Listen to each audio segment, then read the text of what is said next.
Hello guys, तो आपका स्वागत है हमारी पहली पॉडकास्ट वीडियो में। तो हमारे साथ है हमारे खास दोस्त जो आपको एक सच्ची घटना पर एक अपना किस्सा सुनाने वाले हैं।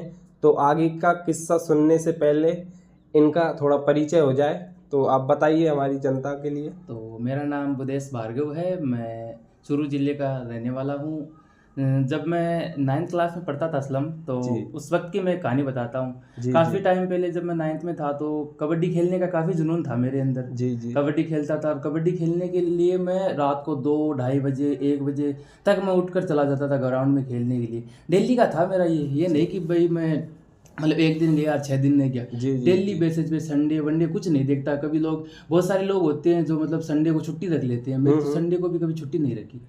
हाँ हाँ रोजाना जाता मैं, ऐसे हाँ हाँ प्रैक्टिस करता। दोस्तों को मैं कॉल वॉल कर देता कि भाई आप आ जाना हाँ और हाँ। हम साथ में प्रैक्टिस करेंगे। अब एक दिन होता यूँ है हम्म। कि जल्दी उठ जाता हूँ मैं, रोजाना हम्म जैसे उठता हूँ वैसे।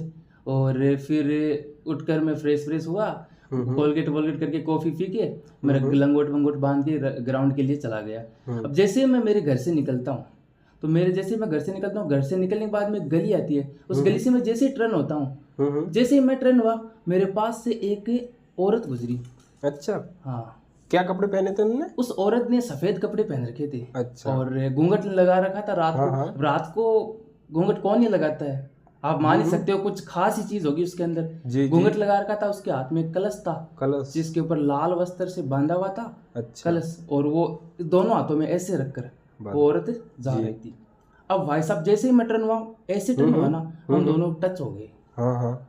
भाई साहब मैं बता रहा हूँ, मतलब इतनी हालत खराब हो गई मेरी, मैं बता नहीं सकता। जी रोंगटे खड़े हो गए मेरे उस वक्त। जी। और इतना डर गया मैं, कुछ समझ में नहीं आया कि मैं जाऊं कहाँ। मेरा घर पास में पड़ता है, लेकिन मेरी हिम्मत नहीं हुई कि मैं वापस पीछे होकर मेरे घर चला जाऊं। तो फिर बहुत हालत खराब। उसके बाद क्या हुआ फिर उसके आपके बाद साथ? हुआ यूं कि घर जाने की तो मेरी हिम्मत हुई नहीं। हम्म। धीरे धीरे पैर मैंने बढ़ाए आगे, थरथराने लग गए मेरे पैर, हाँ हाँ पूरी तरीके से थरथराने लगे। धीरे धीरे मैंने आगे ग्राउंड की ओर जैसे मैंने पैर बढ़ाए, फिर हाँ मैंने हाँ। सोचा कि यार एक बार देख तो ले, हम्म है क्या पीछे, ये औरत कौन है जो इतनी रात को 2 बजे कहाँ जा रही है औरत। फिर मैंने पीछे मुड़ के जैसे ही देखा तो औरत गायब। अच्छा, वहां पर औरत ने, गायब? हाँ, उस सीन को देखकर मैं और डर गया। बाप अरे रे। ये हुआ तो हुआ क्या। फिर वो वहां से तुरंत भगा और पूरा मेरा शरीर थरथराने लग गया। और भग के मैं जैसे जो कबड्डी का ग्राउंड है हाँ हाँ। उस ग्राउंड पे जाया और जाकर वहां पर गिर गया। बाप। मेरी हालत खराब हो गई और बेहोश हो गया मैं उस स्थिति में। फिर आपके फिर दोस्त आए नहीं उस आए? दिन तो मतलब मेरी किस्मत इतनी खराब थी हाँ कि हाँ। मेरे दोस्त भी बहुत लेट आए। बाप रे। मैं 2 बजे वहां पर है चला गया और 2 बजे बेहोश ही हो गया था वहां पर। मेरा दिल्ली का था 2 बजे जाने का। हाँ हाँ। और मेरे दोस्त 4 बजे ग्राउंड में पहुंचे। जब वो ग्राउंड में पहुंचे तो उसने मुझे पाया सोया हुआ। हाँ हाँ वो दोस्त चौंकन नहीं, भाई ये कौन इतनी रात को सो रहा है, हाँ 4 बजे ग्राउंड के अंदर कौन सो रहा है। हाँ, वो तो तो है ही। फिर वो दोस्त आए मेरे पास।